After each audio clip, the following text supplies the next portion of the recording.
Greetings! Here is Fred, and today we are here again on Marvel Snap, this fantastic card game that I have discovered only recently, but from that moment, I don't know, it has been love at first sight. I spent I don't know how many hours already playing this game, and yeah, I will definitely recommend it because it's so addictive. In today's videos, we are not just going to have an update about my Marvel Snap journey. Of course, I will also talk about that, but we are going to answer an important question. I think one of the most common questions from new players.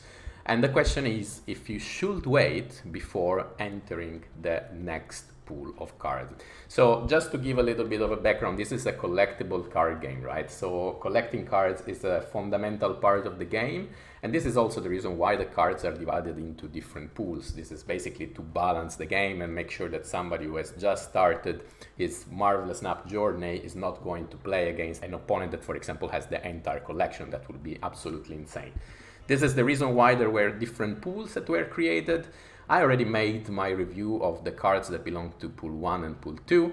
Right now I'm in the middle of the collection of the cards from pool 3. And yes, when usually players are about to enter pool 3, there is this general belief that it's better to wait for some time in pool 2, to park yourself in pool 2, collect credits, and then move to pool 3 only once you have collected an amount of credits. So in today's video we are going to check what are the reasons for these beliefs, and I'm also going to share what is my personal opinion and my personal experience as a player that has been playing this game since basically 1 month, and I went straight away from pool 1 to pool 2 and from pool 2 to pool 3, so I can also share what was my experience with this, let's say, different approach of not waiting before entering the next pool. To understand, on the other hand, why there is this belief, first we have to talk about the matchmaking. So the matchmaking in Marvel Snap consider a number of different factors, included also, of course, the collection level.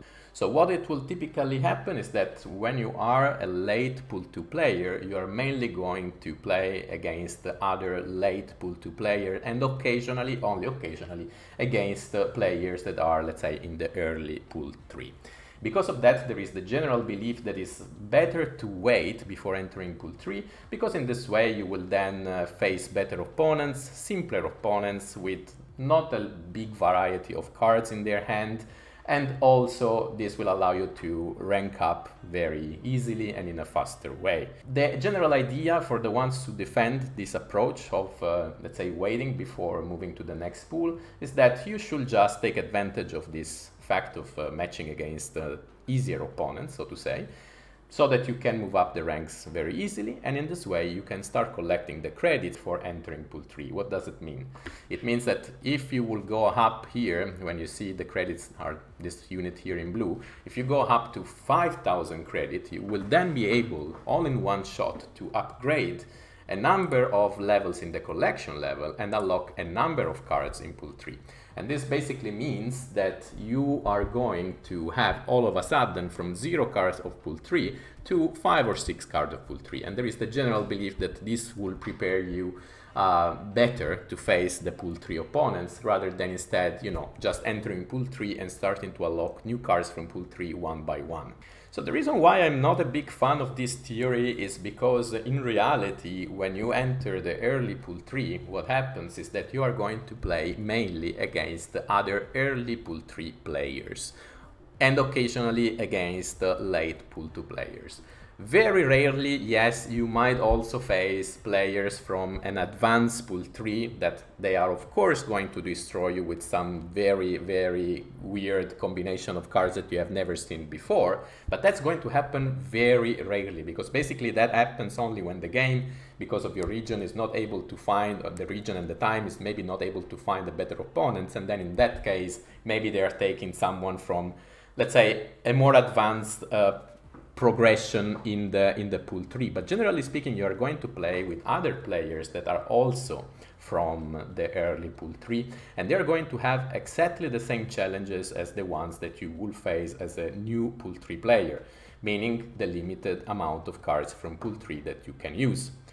Also, this belief of, let's say, waiting until you pile up a big amount of credits so that you can unlock in one shot from 0 to 5 or 6 cards from pool 3, That's also, in my opinion, bad advice, because in reality what is going to happen is that you are going to get 5 or 6 cards from pool 3, true, but these cards are going to be most likely cards that have no synergy with each other. Let's not forget that at the moment I'm recording this video, there are right now 77 cards in pool 3, and this number is going to increase very soon. It means that, yeah, you're still going to be unable to build a deck that makes sense, and so you will still be exactly in the situation of all other early pool 3 players that are trying basically to play 1, maximum 2 cards from pool 3 in combination with cards from pool 1 and 2.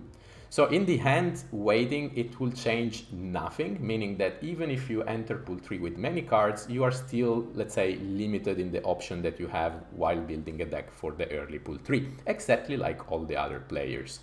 So in the end, the only thing that really changes, and this is not to your advantage, is that you are basically wasting time on pool 2, while you could use that time to already familiarizing with new cards, with new decks, and with new strategy by seeing also the other players from early pool 3, what they have unlocked, how they have combined that with the cards from pool 1 and pool 2. Basically, when you enter pool 3, you have to relearn from scratch the game.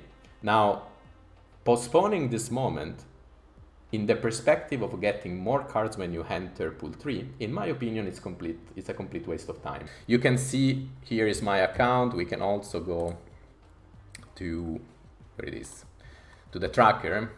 Okay, I have a record. So here you can see my account here on Marvel Snap Pro. You can see that I started playing Marvel Snap on the 24th of December, shortly before Christmas. This is something that I was also mentioning in the previous videos. Right now I'm on rank 64, but considering I have only 1 month of experience, I think it's a fair rank, and I have already reached collection level 1140.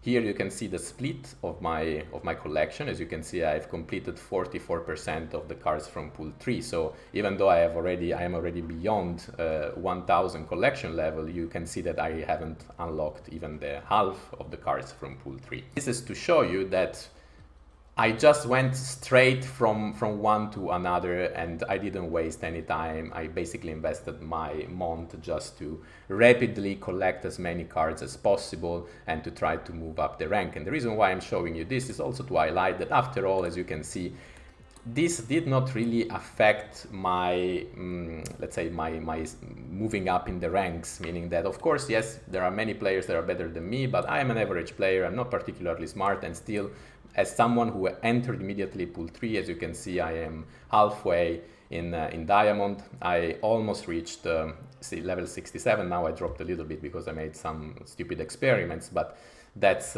fine, that's part of the game. But still, I am not too far away from Vibranium as a player with 1 month of experience who went straight away from pool 1 to pool 2 and from pool 2 to pool 3. This is not to brag, it's exactly the opposite. If I manage, being a stupid guy with who makes many stupid choices in his matches, you can do it as well. And so there is no reason to really waste your time on pool 2 before entering pool 3. Really, like, you're thinking a little bit too much. This is a game, just enjoy it and enjoy the journey and try to learn as much as you can once you enter pool 3. That's all I can say. Whenever I can, I just use the gold to create new mission. I complete the mission, I get the credits, and then I move up the ranks, and I don't care at all about what is the pool I have. The goal is in the end to try to complete the collection as soon as possible, because that is the moment where you will have a lot of fun with the game, because you can really try out a lot of different decks, a lot of different strategies. So again, my advice is disregard